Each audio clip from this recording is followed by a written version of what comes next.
जोहार कामरेड यादगिरी अन्नकु जोहार कामरेड यादगिरी अन्नकु जोहार कामरेड यादगिरी अन्न ఫిబ్రవరి 1వ తారీఖు నాడు అనారోగ్యం మూలంగా మరణించడం జరిగింది. కామ్రేడ్ యాదగిరి అన్న సుదీర్ఘంగా సిపిఐఎంఎల్ ప్రజాపంత పార్టీలో పనిచేసినటువంటి వ్యక్తి.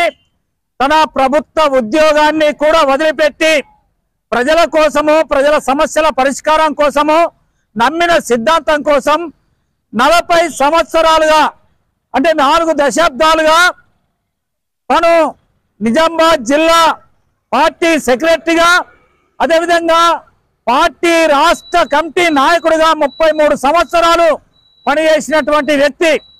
ఆయన రాష్ట్ర కమిటీ నాయకుడిగా ప్రజలకు, ముఖ్యంగా కమ్యూనిస్టు విప్లవ పార్టీలకు ఆదర్శప్రాయుడిగా, ఇలా పనిచేస్తున్నటువంటి వ్యక్తులకు ఆదర్శప్రాయుడిగా నిలిచినటువంటి వ్యక్తి.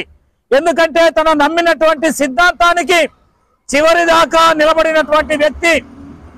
ప్రభుత్వ ఉద్యోగాన్ని తృణాపాయంగా వదిలిపెట్టి కష్టాలని ఇష్టపడి పనిచేసినటువంటి వ్యక్తి. ఇట్లా పనిచేసినటువంటి వ్యక్తిని స్మరిస్తూ ఈ నెల 17వ తారీఖు నాడు నిజామాబాద్ లో రాజీవ్ గాంధీ ఆడిటోరియంలో 17వ తారీఖు నాడు సంతాప సభని నిర్వహించడం జరుగుతుంది. దానికి పార్టీ శ్రేణులు, ప్రజా సంఘాల నాయకులు, శ్రేయోభిలాషులు అధిక సంఖ్యలో పాల్గొని విజయవంతం చేయాలని చెప్పి మేము విజ్ఞప్తి చేస్తున్నాం.